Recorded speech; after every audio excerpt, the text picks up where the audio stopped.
তারেককে চিনো না? 2001 2006 মনে নাই? জি স্যার, বেয়াদব একটা।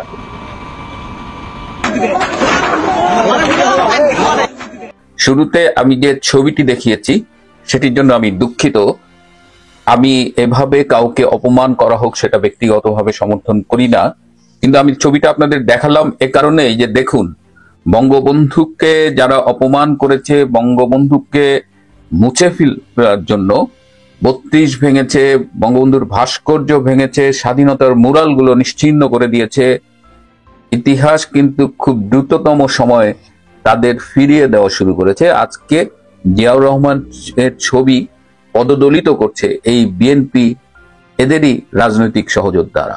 যাই হোক, আজকে যে বিষয়টা নিয়ে কথা বলতে চাচ্ছি, যে বাংলাদেশে এখন রাজনীতি জমে একেবারে ক্ষীর হবার মতো অবস্থা, এই পরিস্থিতিতে বিএনপি নিঃসন্দেহে ব্যাকফুটে।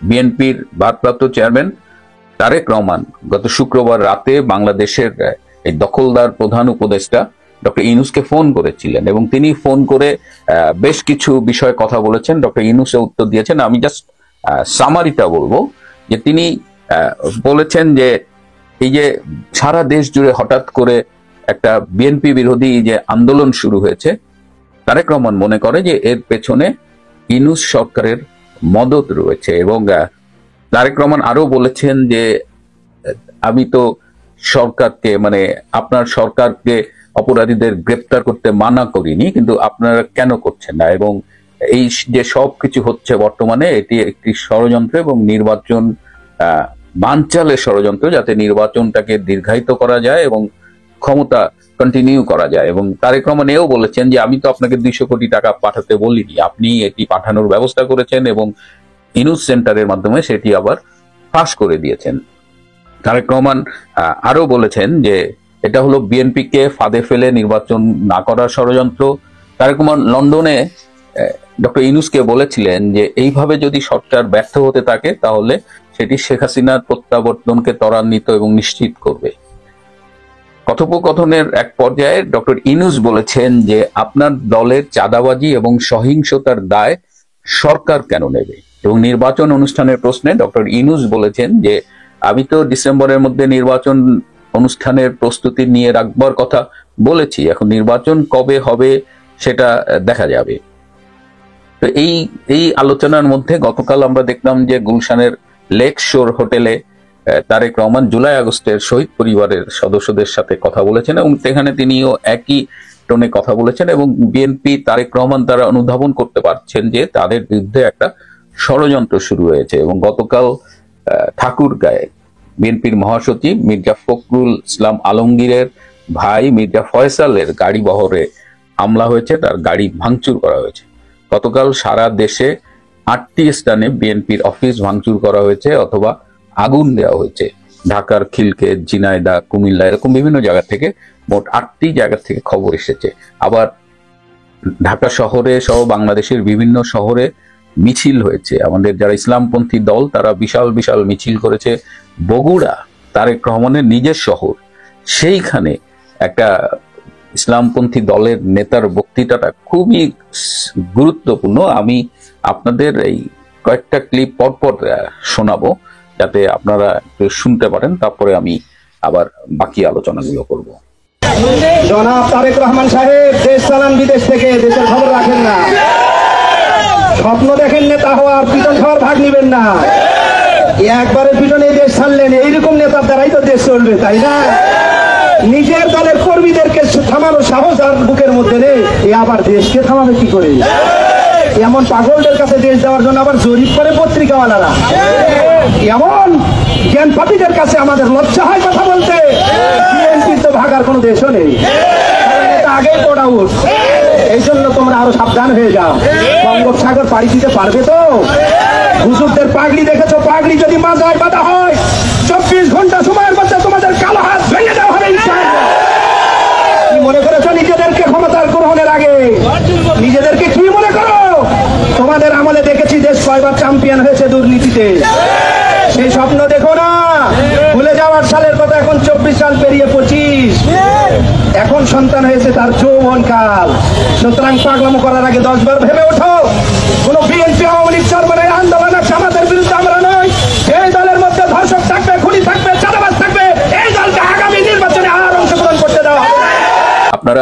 ভিডিও ক্লিপগুলো দেখলেন, এখানে মানে আলাদা করে কিছু বলবার নাই, এটা নিজেই ব্যাখ্যা করে এই ঘটনাগুলো।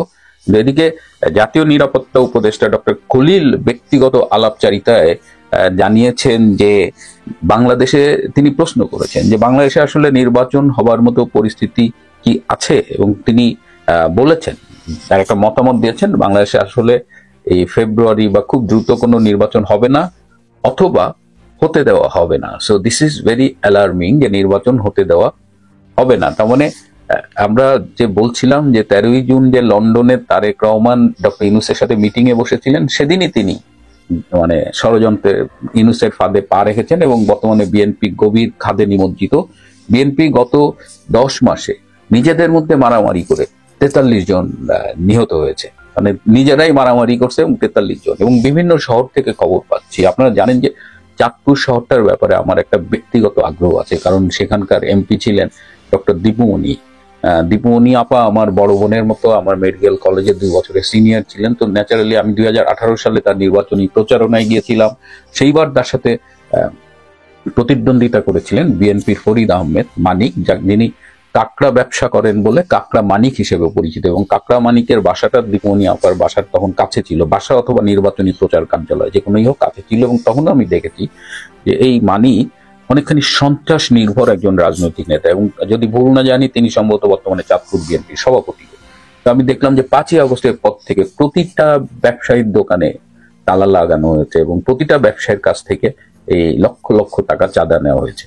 একজন সুভাষ রায় নামে একজন সংখ্যালঘু রয়েছেন, তার মাধ্যমে হিন্দু ব্যবসায়ীদের কাছ থেকে তিনি চাঁদা নেন, এবং সবার বিরুদ্ধে পারলে মামলা দিয়েছেন। তিনি দীপুমণির বাড়ি ভাঙচুর বা অনেকের বাড়ি ভাঙচুর করিয়েছেন।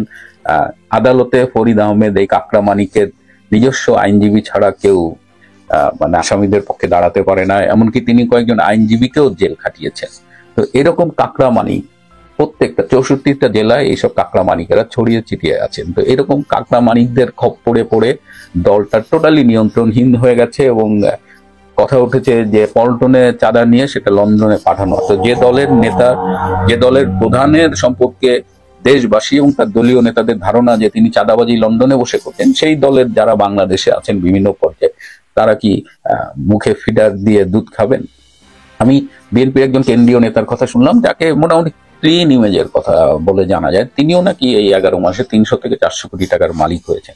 বিএনপির তৃণমূল পর্যায়ে, একেবারে ওয়ার্ড পর্যায়ে যেসব নেতারা আছেন যারা সন্ত্রাস চাঁদাবাজির সাথে জড়িত, তারাও কোটি কোটি টাকা উপার্জন করে ফেলেছেন। তো সবকিছু তো হয় না, এখন একটা বিশাল ষড়যন্ত্রের খাদে, মানে খাদের কিনারে দাঁড়িয়েছেন, এবং ষড়যন্ত্রের মধ্যে অলরেডি বিএনপি পড়ে গেছে। বিএনপি এখন কিভাবে কি করবে?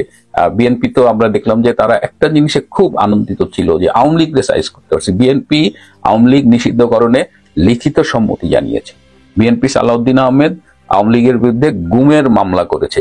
এই মামলাগুলো করে বিএনপি থেকে আওয়ামী লীগ থেকে বিএনপিকে দূরে নিয়ে বিএনপিকে একঘরে করে এখন আচ্ছা মতো বিএনপিকে মানে এক হাত দেখে নিচ্ছে এই ইউনূস, এনসিপি, জামাত, মানে যারা ষড়যন্ত্রটা করছে মূলত। এবং বিএনপি এখন কি করবে এটা দেখার বিষয়। তবে বিএনপির একটাই উপায়, যদি আওয়ামী লীগ যদি ইনক্লুসিভ নির্বাচনে আবার এখানে প্রতিদ্বন্দ্বিতা করতে আসে, তাহলে আবার দেখবেন যে বিএনপি আবার জামাত কিন্তু এক হয়ে গেছে।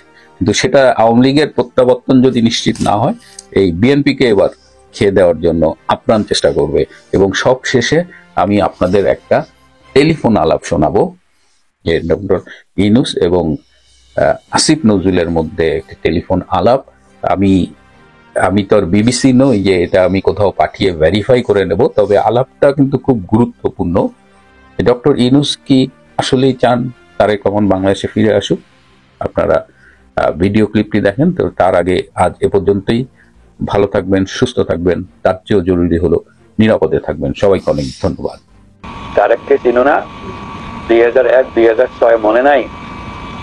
বেয়াদব একটা, তাকে কোনো মতেই দেশে ফিরতে দেওয়া যাবে না। জি স্যার। তারেককে তো আমেরিকাই বলছিল ক্ষতিকর, তখন তো 10% নিত, এখন তো 20% চাইবে। তোমরা দিবা? না স্যার, এটা বলুন।